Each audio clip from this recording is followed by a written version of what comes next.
우리의 삶은요, 늘 싸움의 연속이에요. 죄와의 싸움, 나 자신과의 싸움, 또 부부간의 싸움, 또 자녀와의 싸움, 또 거래처와의 싸움, 반국가 세력과의 싸움, 이제는 공산주의와도 싸워야 됩니다. 이 싸움은 끝이 없습니다. 끊임없는 파도처럼 우리를 향하여 밀려옵니다.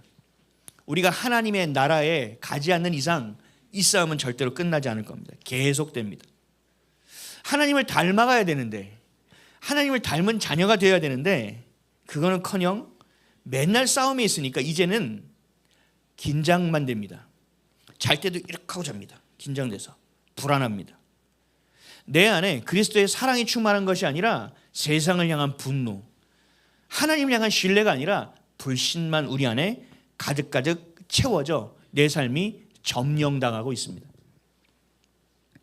이 싸움의 실제적인 핵심을 몰라서 그렇습니다.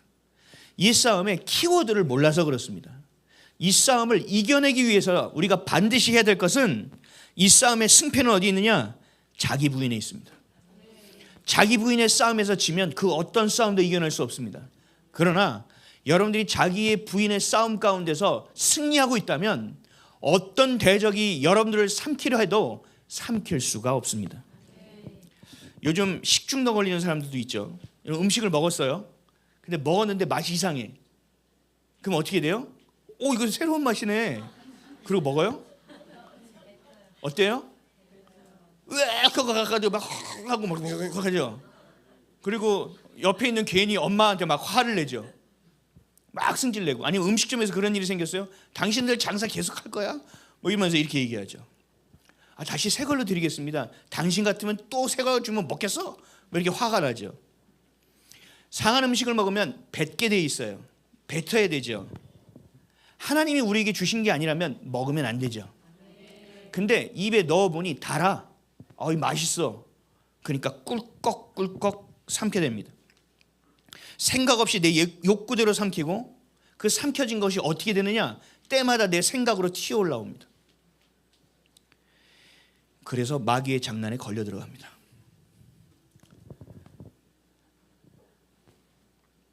우리를 위해서 예수님이 십자가에서 죽어주셨습니다. 그리고 지금도 우리를 위해서 하나님 우편에서 기도하고 계시다고 말씀합니다. 그리고 오늘도 우리 안에 성령께서 우리를 이끌어가고 계십니다. 그런데 그것에 대한 생각을 놓치고 자신을 힘들게 한 사람만 쳐다봅니다. 자신을 욕한 사람만 봅니다. 그리고 그 나를 힘들게 한 그 욕이 귀에서 가시질 않습니다. 너 좀 재수없어, 재수없어, 재수없어, 재수없어. 그럼 나도 모르게 내 입에서 나와. 지가 더 재수없지. 그럼 옆에 사람이 뭐라고 했어? 아니야, 혼잣말이야. 계속 그것만 묵상을 하는 겁니다.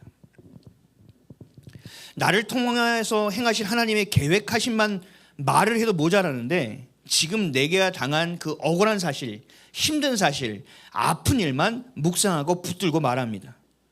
삼켜버린 겁니다.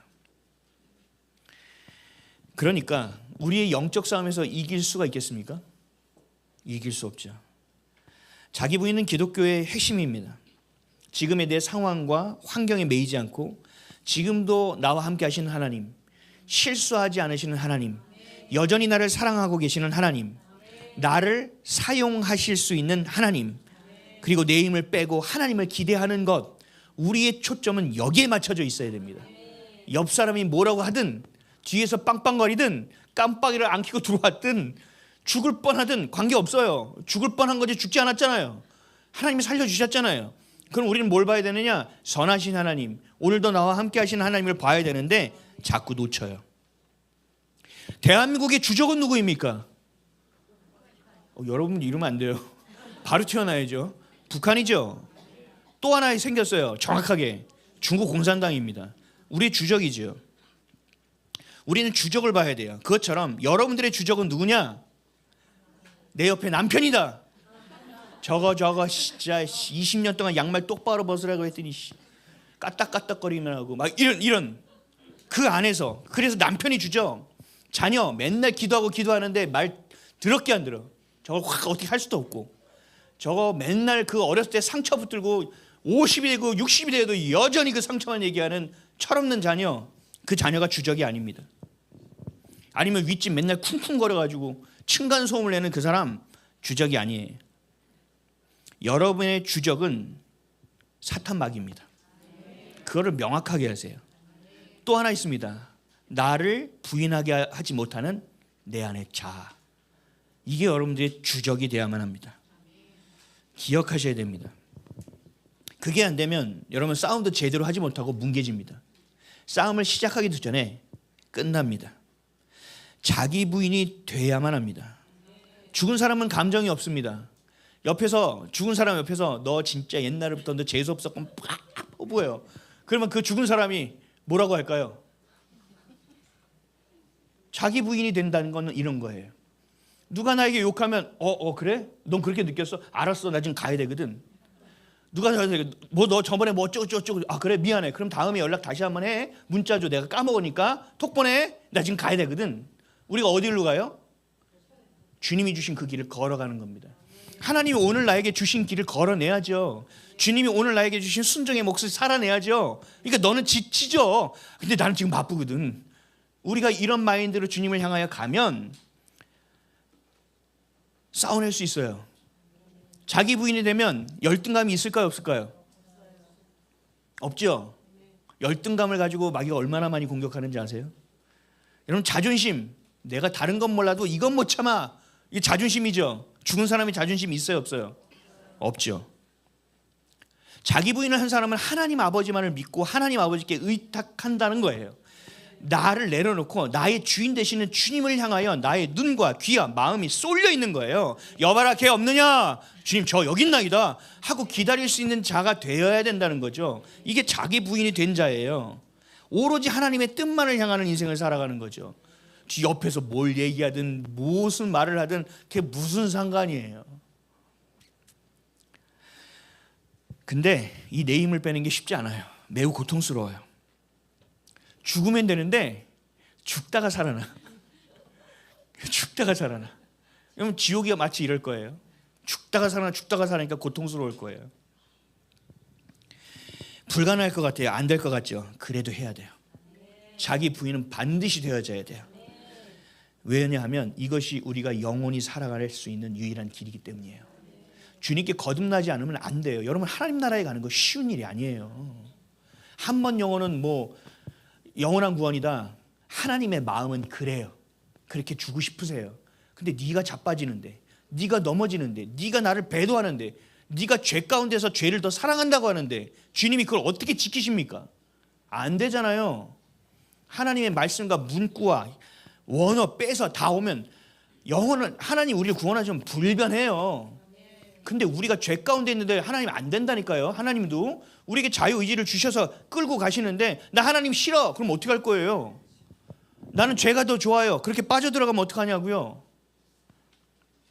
그럼 말장난 할 것이 아니라 오늘 주님이 내 안에 오시면 내가 그분을 내가 맞이할 수 있느냐에 그 차이를, 그 수준을 가지고 가야 된다. 그러기 위해서 뭐가 제일 돼야 되느냐? 자기 부인이라는 거예요. 이걸 놓쳐서는 안 돼요.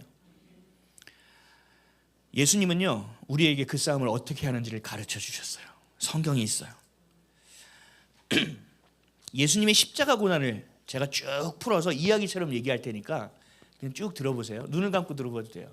나레이션이라고 생각하고. 예수님은 이 땅의 어둠과 죄와 싸웠습니다.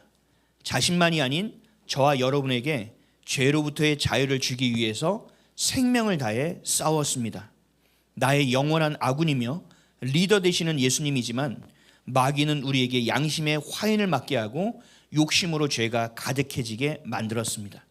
온갖 유혹과 미혹으로 나를 위해 생명 다해 싸우는 예수님을 배반하게 만듭니다. 결국 배도의 무리가 되어 마귀의 무리와 연합해 예수님을 십자가에 달고야 말았습니다.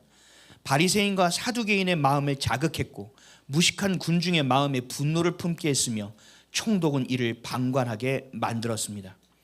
예수님은 외롭고 참혹한 싸움으로 향했습니다. 예수님의 싸움을 보면 너무나도 허무해 보입니다.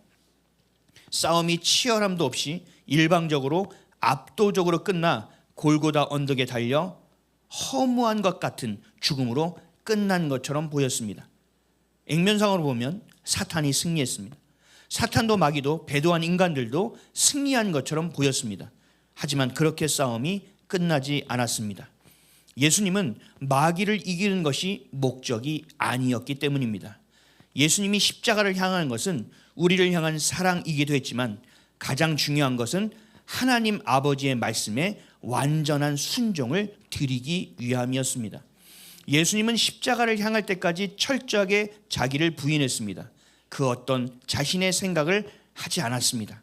자신의 안위조차 생각하지 않았습니다. 아멘이십니까? 이게 예수님이 우리에게 가르쳐 주신 자기 부인의 싸움의 기술이에요.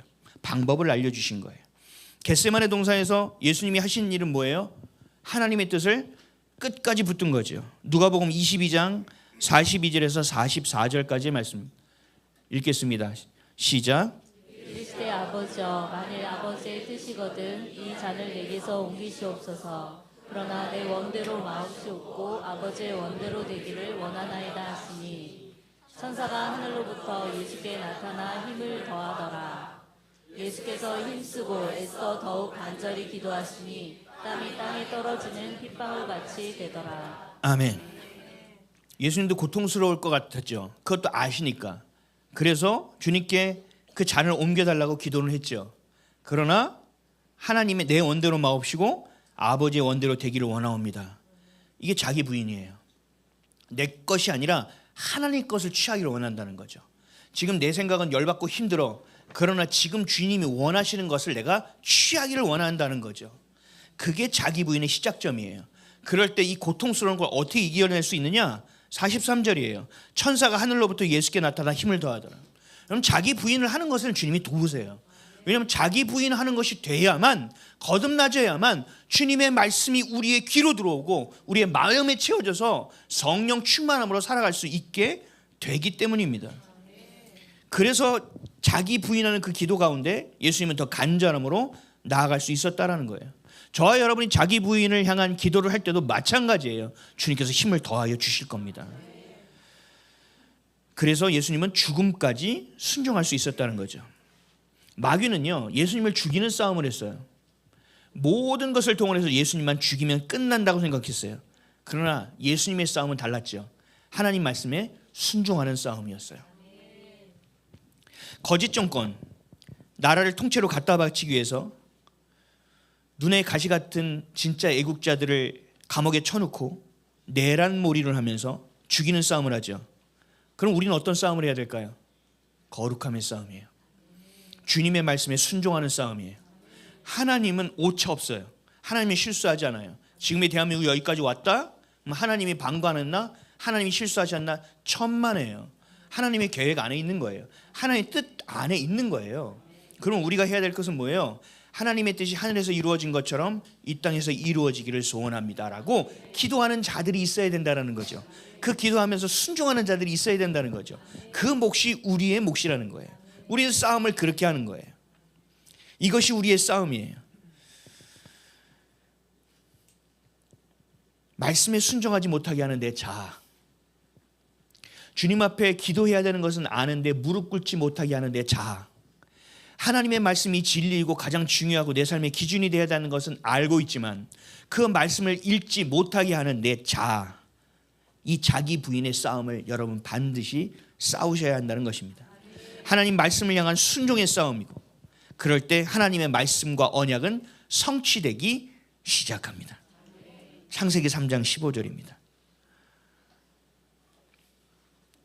시작.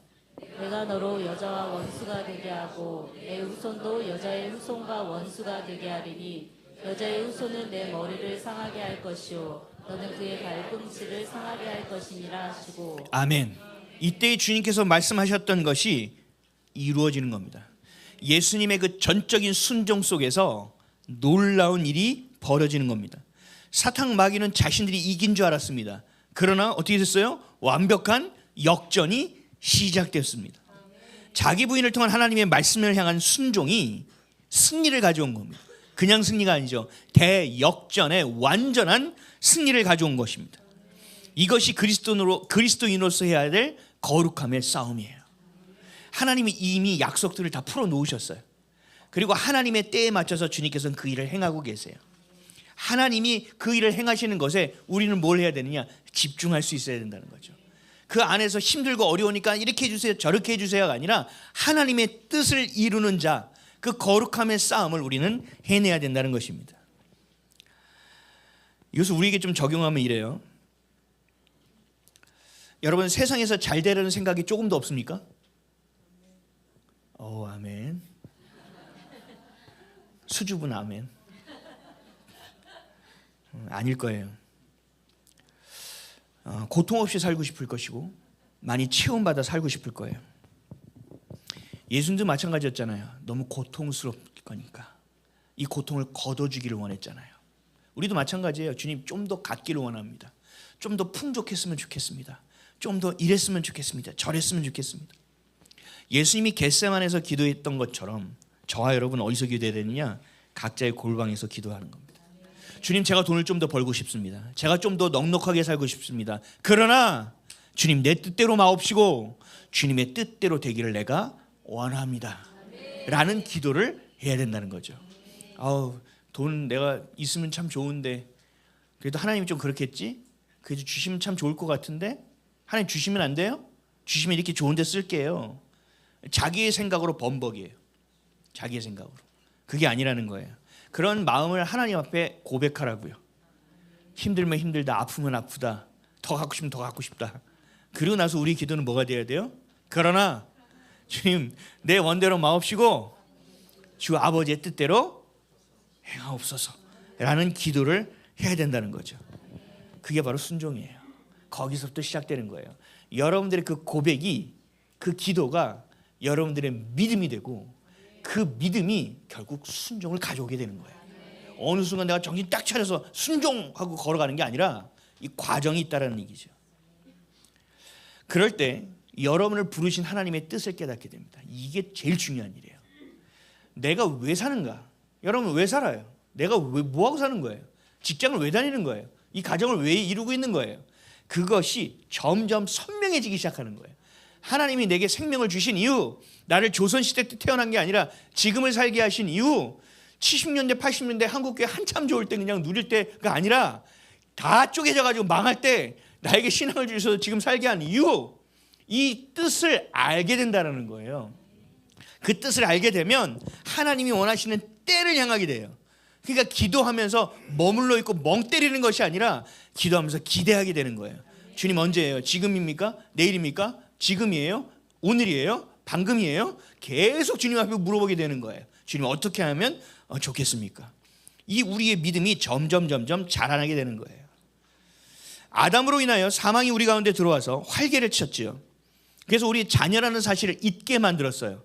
그래서 죄의 종, 죄의 노예로 살게 했어요. 그러나 하나님 아버지의 뜻을 붙드시고 끝까지 순종하신 예수 그리스도의 그 순종으로 인하여, 그 은혜로 인하여 우린 종이 아닌 하나님 아버지의 아들로 살게 된 겁니다. 순종으로 인한 것입니다. 오늘 보면 17절에서 19절 말씀입니다. 읽겠습니다. 시작.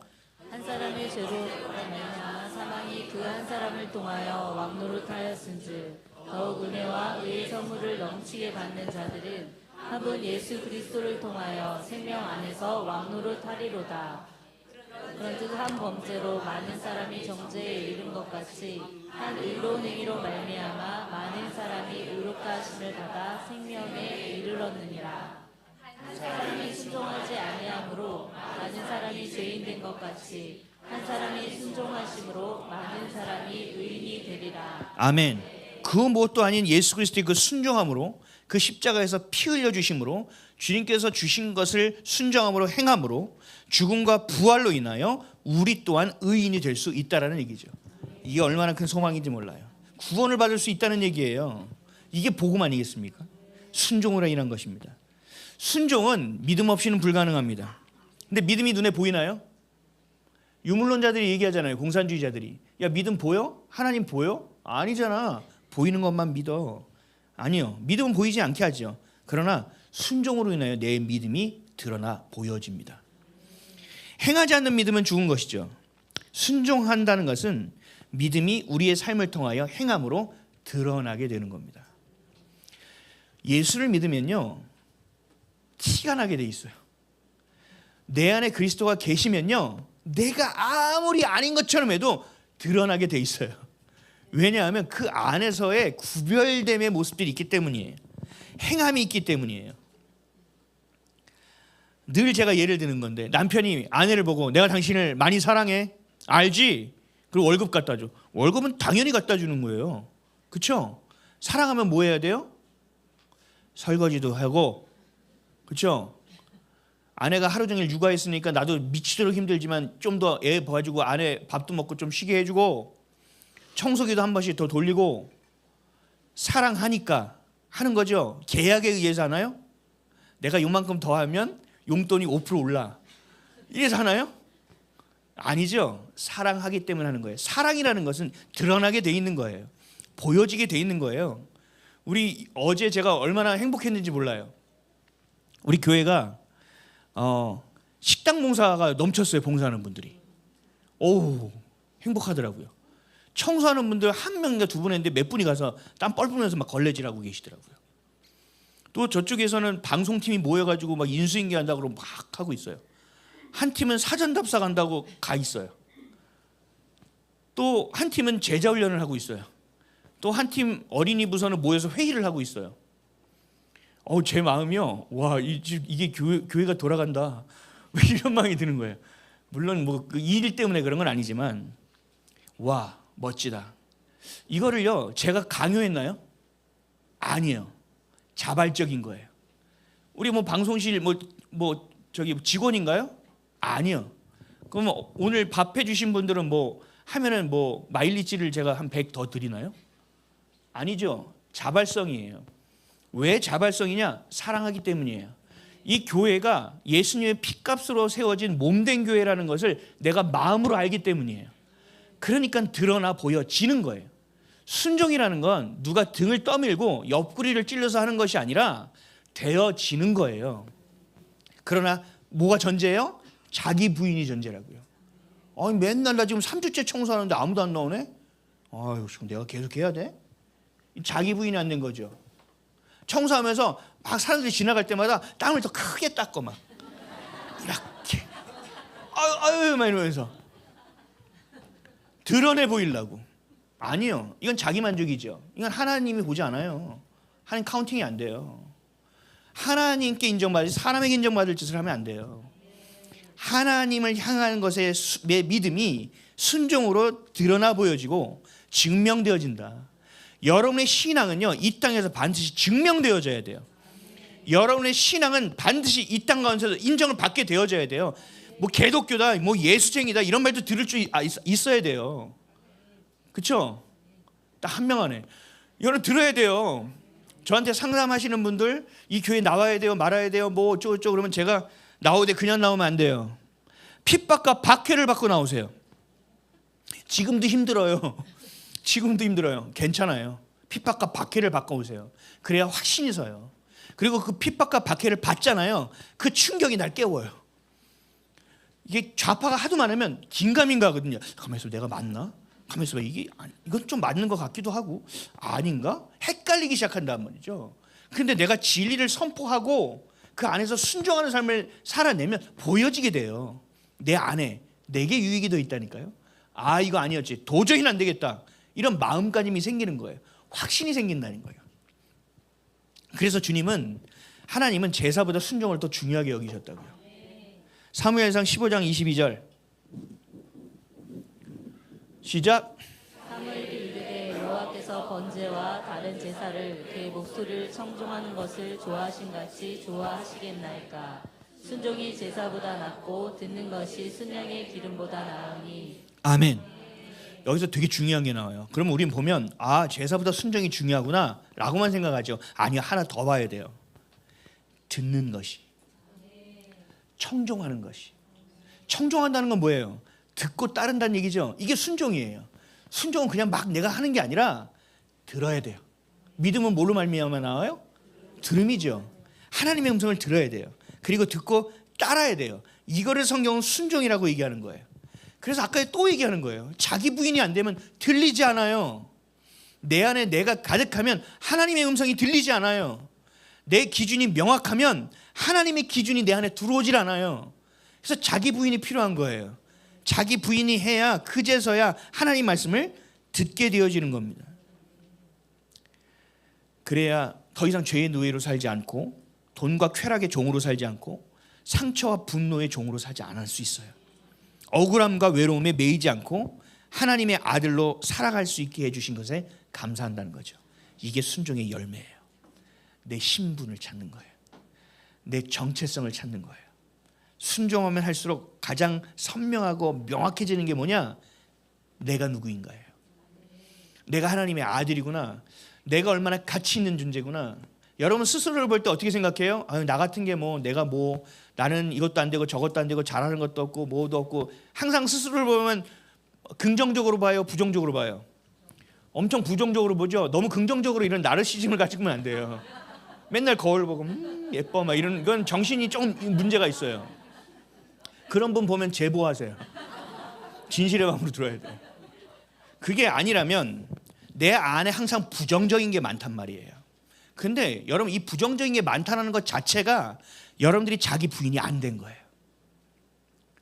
자기 부인이 된 사람은 내 안에 부정적이고 모자르고 부족한 걸 보는 것이 아니라 그럼에도 불구하고 나를 위하여 십자가에서 죽으신 예수 그리스도를 본다는 말이에요. 그럼에도 여전히 나를 사랑하셔서 오늘도 나와 함께 하시고 오늘도 나에게 꿈을 주셔서 나의 삶의 부르심을 통하여 사명을 향하여 갈 수 있게 하시는 하나님 아버지의 은혜가 내게 보여지는 거예요. 제가 늘 얘기하잖아요. 목사님이니까 뭐 목사님은 목사님이니까 하나님께 더 사랑하시고 더 음성을 들려주시고. 여러분 이것도 자기 부인이 안 된 거예요. 그런 게 어디 있어요. 여러분도 그 앞에 하나님 앞에 나가면 돼요. 기도하면 돼요. 마지막 때는요 더 좋은 거예요. 남종과 여종에게까지 영을 부어주신다고 했는데 뭐 여러분들이 여기 못 쓸 이유가 어디 있겠습니까? 아멘이죠?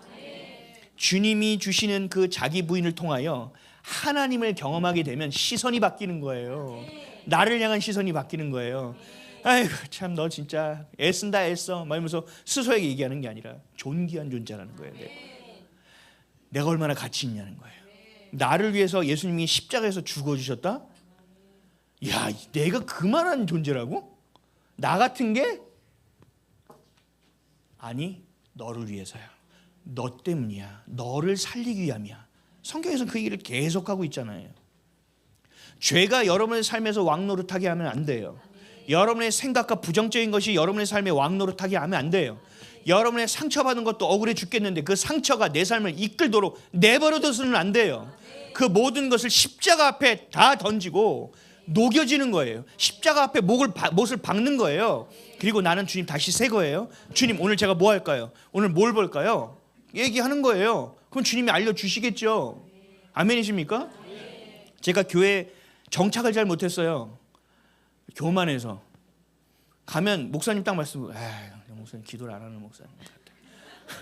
저희가 교회 학교 선생님 만나면 저 사람은 왜 교회 학교 선생을 하고 앉아 있는 거야?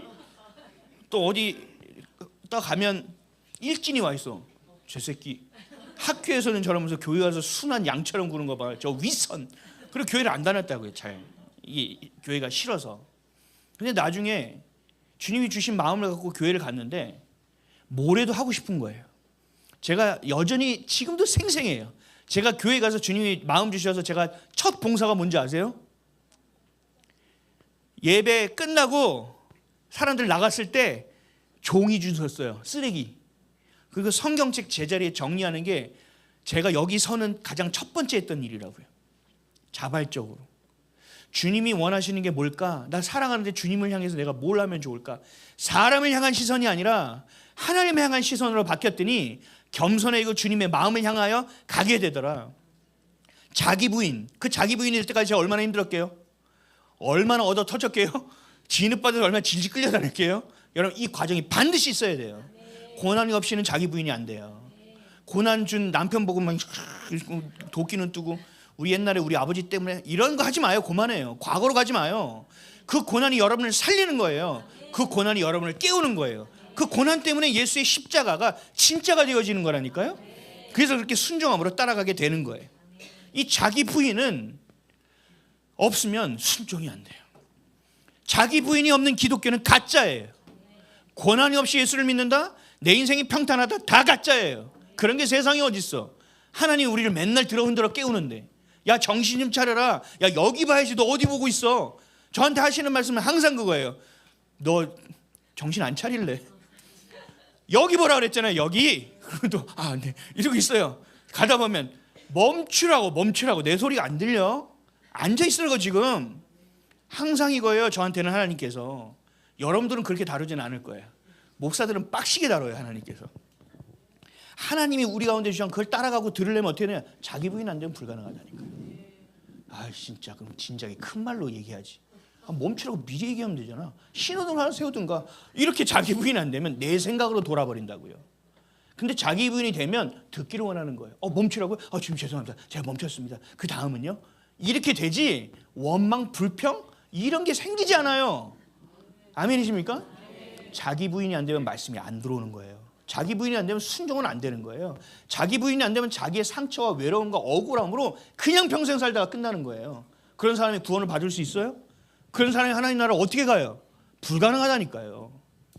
이 땅에서도 없이 괴롭고 힘들게 살았는데 하나님 나라에도 못 가요? 여러분 이것보다 억울한 인생이 어디 있어요? 버리세요. 내 억울함과 상처를 버리세요. 과거는 돌릴 수 없어요. 왜 자꾸 과거로 돌아가세요? 누가 나를 힘들게 했어요? 왜 자꾸 그 사람을 입술에 주목을 해요? 그 사람이 내 삶을 책임져 줄 사람도 아닌데 왜 그러냐고요? 가다가 남자들 특히 어깨빵. 남자들은 이래요. 눈 안 깔아? 그래서 남자들 서로 보면 언제 눈을 깔아야 될지 서로 이렇게 봐요. 부딪히고 싶지 않으니까 어떻게 해야지? 막 나중에는 그래요. 내가 무서워서 피하냐, 들어서 피하지. 눈을 이렇게 감아줘 이렇게. 이 사춘기 때 스쿼트는 이게 굉장히 힘들어요. 눈을 어디다 둬야 될지. 어느 날 저는 눈이 나쁜데 안경을 벗고 간 거예요. 그래서 제가 눈을 뜨고 갔더니 어떤 형들이 셋이 오는 거예요. 야 이 새끼야 막 어쩌고저쩌고. 안녕하세요. 네. 너 어디 고등학교지? 네. 너 잠깐 따라와. 그래서 아파트 뒤로 갔어요. 갑자기 별이 보이네. 가뜩이 난 안경을 안 써서 안 보이는데 그래서 무릎 꿇으라고 해서 막 패는 거예요. 그래서 제가 하도 맞다가 좀 이유나 알고 맞자. 제가 많이 맞아봤어요. 그래서 맷집이 좀 있어요. 아니 왜 때리는 건데 그랬어요. 이 새끼가 야렸잖아 임마. 그래서 눈을 안 깔았구나 내가. 죄송합니다. 제가 안경이 없었습니다 형님. 제가 다음부터는 확실히 깔겠습니다. 그래가지고 벗어났어요. 아니 기분 나쁠 수 있잖아요. 눈을 안 깔았으니까 기분 나쁠 수 있단 말이에요. 충분히 인정한다고. 여러분 볼 수 있어야 돼요. 주님의 것을 보고 주님의 것을 듣고 주님의 것을 행해야만이 될 수 있다고. 이게 안 되면 이런 오해가 생겨요. 오해와 시비가 없게 하라고 했는데 생길 수밖에 없단 말이에요. 여러분은 주인이 바뀌었어요. 여러분이 주인이 아니에요. 하나님이 여러분의 주인이에요. 여러분의 인생은 여러분이 책임지고 살아요? 아니에요. 죄송하지만 헛소리예요. 아직 주님을 모르는 거예요. 여러분의 인생 여러분 책임 못 져요. 근데 나도 책임을 못 지는데 내 아내, 내 남편, 내 애들 이러고 다니는 거예요. 또 남편들은 밖에서 일하면서 뭐라고 쌍욕을 들어도 우리 애들 생각하면서 사진 이렇게 꺼내보면서 내가 버텨야지 이러고 있죠. 그렇다고 가서 막 들이받으라는 얘기가 아니에요. 내가 책임지는 것이 아니라 우리의 가정은 하나님이 책임지는 거예요. 아멘이십니까? 그러니까 당당한 거죠. 눈 깔아라고요? 알겠습니다. 까는 거예요. 근데요, 제가 이거는 야린 게 아니잖아요. 그래서 당당하게 얘기할 수 있는 거예요. 제가 안경을 안 낀 거라고요. 얘기할 수 있는 거예요. 하나님의 자녀로서의 신분과 정체성을 가지고 살아가는 건 자기 부인이 안 되면 이것도 안 돼요. 그러니까 자기 부인이 안 되면 아무것도 안 되는 거예요. 성경 말씀부터 시작해서 여러분 스스로에 대한 것도 안 돼요. 우리는 변화되는 존재입니다. 무엇을 향하여 변화합니까? 하나님의 형상으로의 회귀입니다.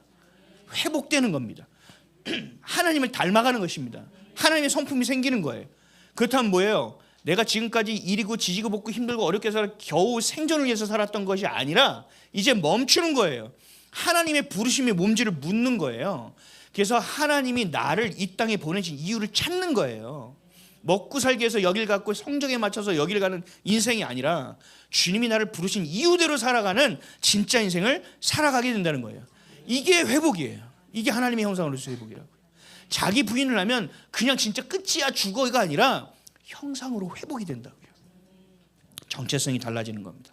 오늘 보면 20절에서 21절입니다. 시작. 율법이 들어온 것은 범죄를 더하게 하려 함이라. 그러나 죄가 더한 곳에 은혜가 더욱 넘쳤나니 이는 죄가 사망 안에서 왕노릇한 것 같이 은혜도 또한 의로 말미암아 왕노릇하여 우리 주 예수 그리스도로 말미암아 영생에 이르게 하려 함이라. 아멘. 여러분 하나님의 마음이 느껴지십니까?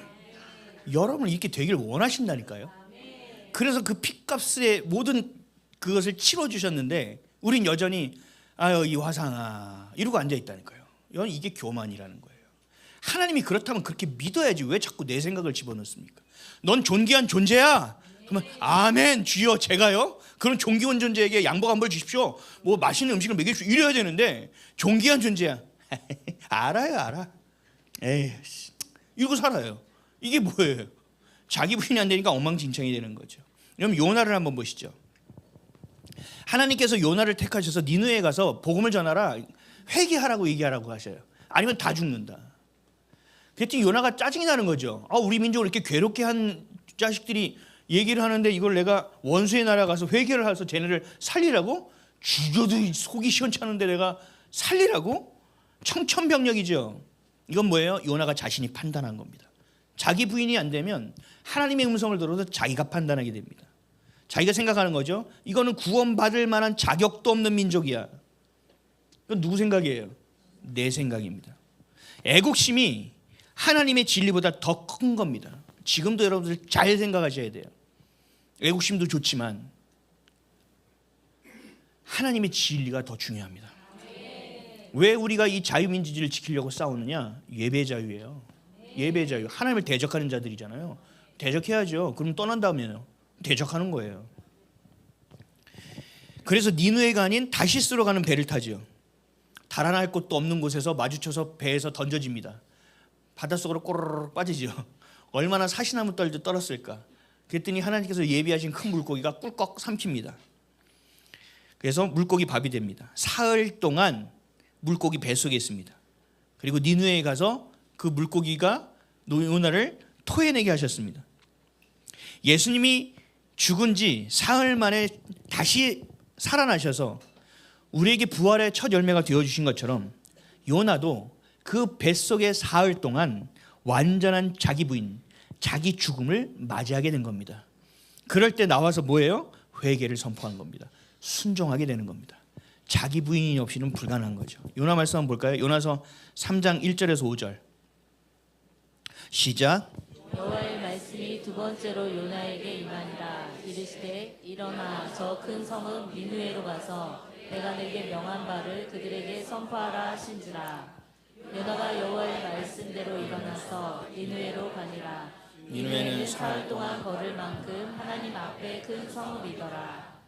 요나가 그 성읍에 들어가서 하루 동안 다니며 외쳐 이르되 40일이 지나면 니느웨가 무너지리라 하였더니 니느웨 사람들이 하나님을 믿고 금식을 선포하고 높고 낮은 자를 막론하고 굵은 베옷을 입은지라. 아멘. 여러분 요나가 말을 잘해서 설득을 잘한 걸까요?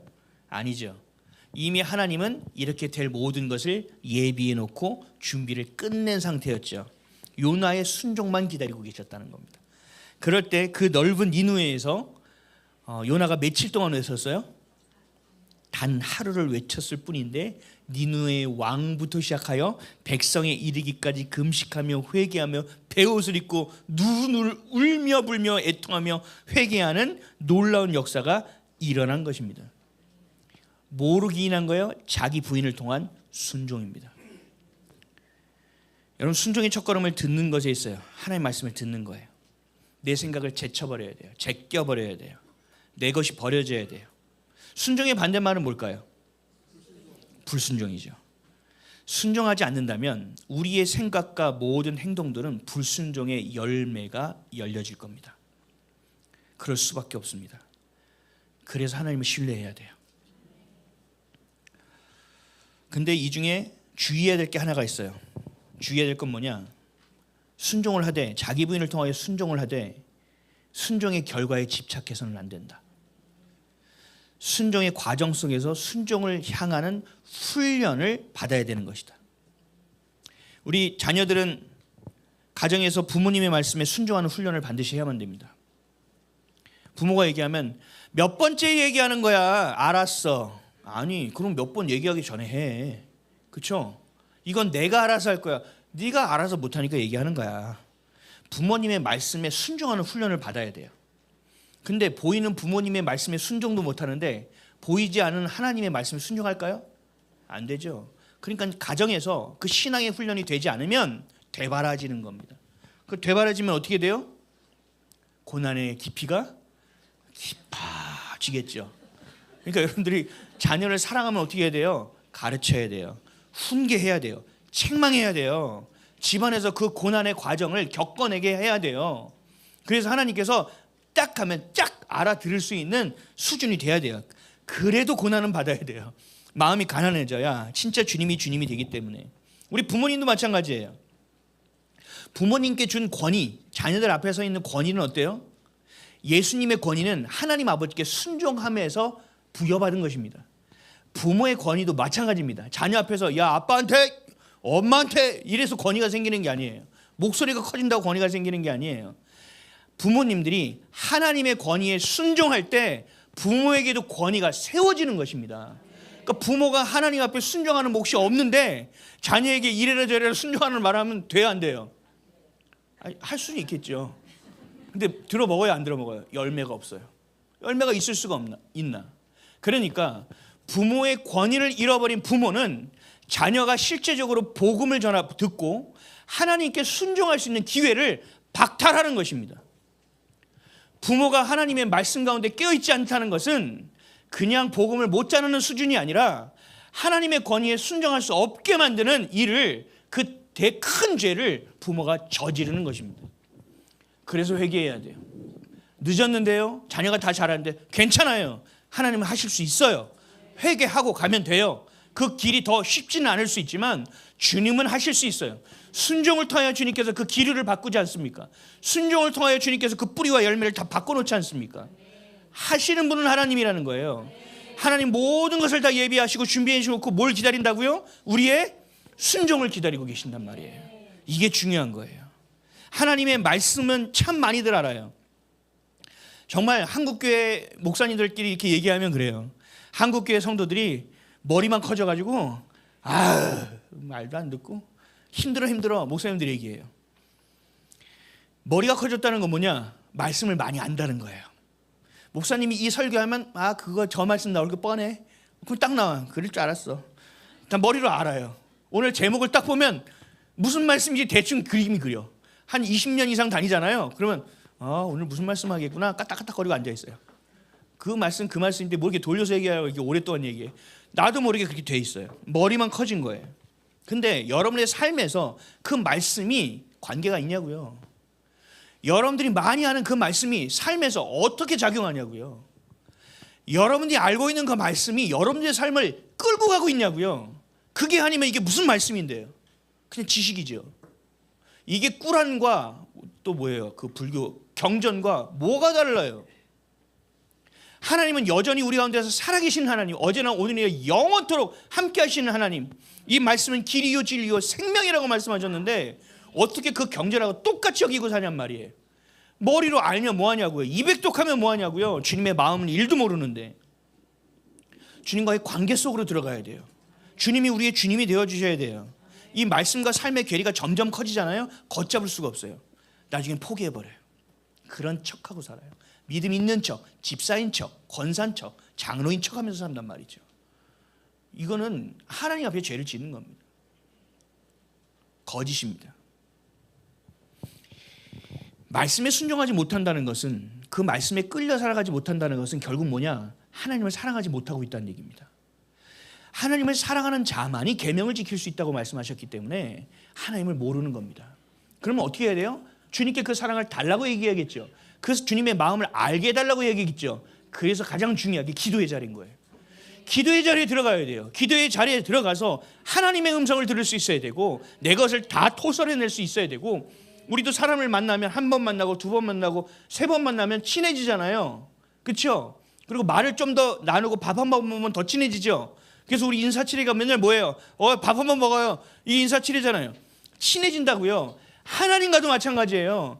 하나님은 원래 우리와 깊은 관계인데 우리가 하나님을 대면하잖아요. 하나님과 친밀해지려면 하나님을 찾아야죠. 하나님께 기도해야죠.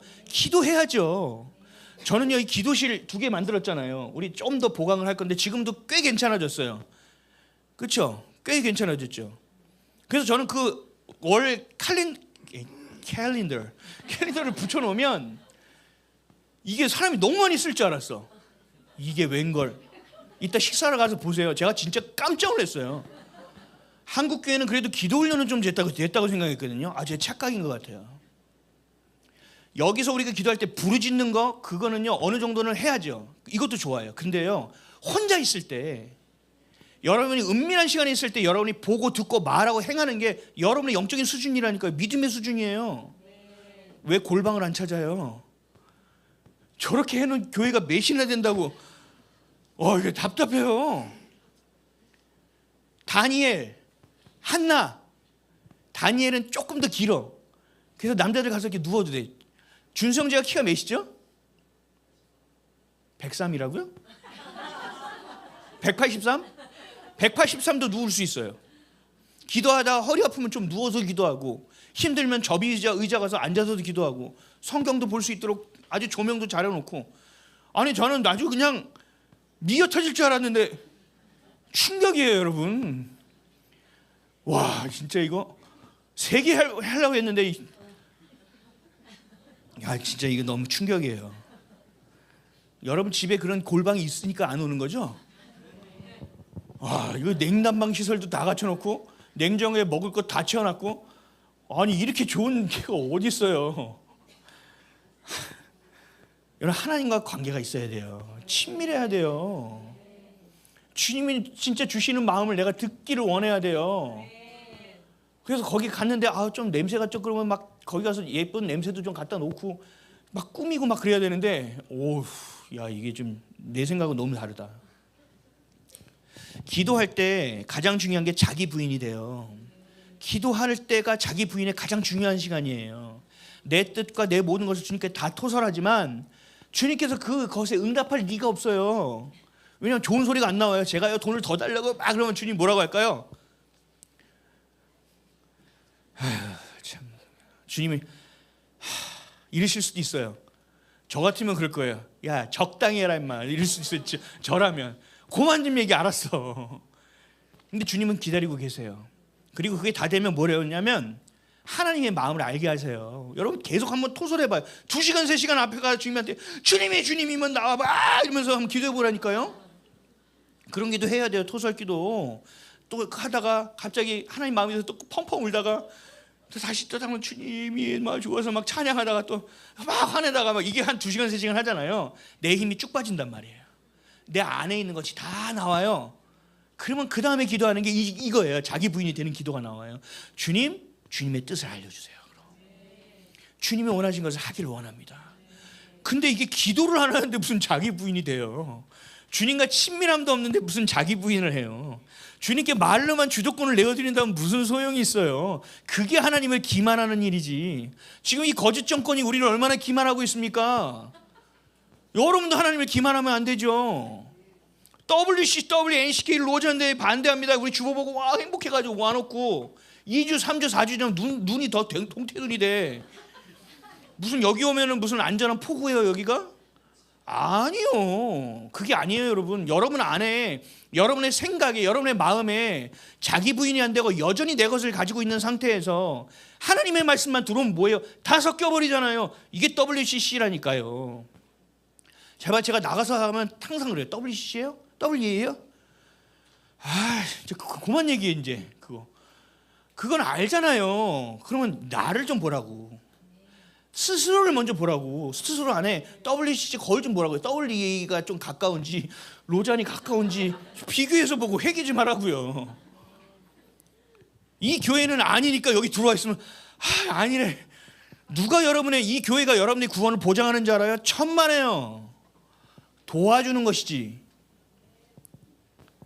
주님을 사랑할 수 없으니 믿어지지 않고 믿어지지 않으니 순종이 안 돼요. 자기 부인이 안 되고 내 걸로 가득 채워져 있으니까. 자기 부인은커녕 자존심과 열등감만 점점 커져요. 교회 와서 그래 주님 막 그랬는데 저 분이 막 더 잘해.